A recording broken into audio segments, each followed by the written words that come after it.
Now to a developing story this afternoon. The Southwest Airlines flight that was eventually bound for Dallas that landed at the wrong Missouri airport. Just about an hour ago, we watched the plane take off from the small airport in Taney County that has a much shorter runway than the airport the flight was supposed to land at.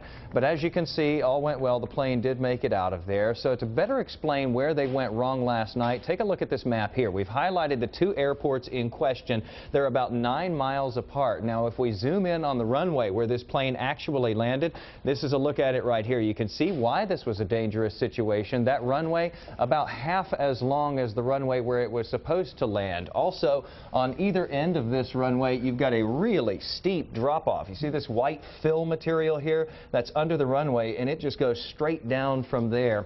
Earlier today, we learned that the pilots on last night's flight have now been removed from flying duty as an investigation gets underway. Channel 8's Byron Harris joins us now with the very latest. Byron? Now, Jason, these are two very similar airports, except, of course, for the length of their runways. Southwest has been flying into Branson since last March, and it's likely that the pilots could have been unfamiliar with it.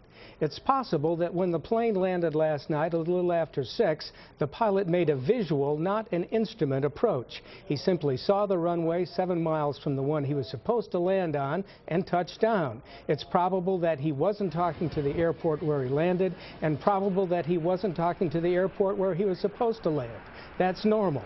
The key may be whether he was using the airport's localizer, which helps a pilot line up on the runway's center line. The pilot very basically,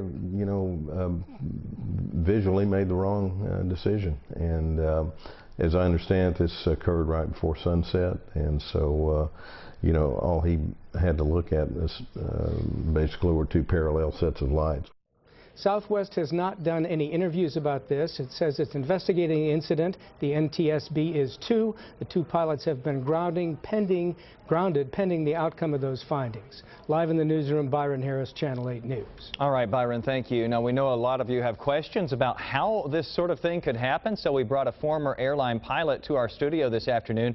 We're going to be speaking with him in less than 10 minutes to get his perspective, and he has some pretty alarming things to say about this, too.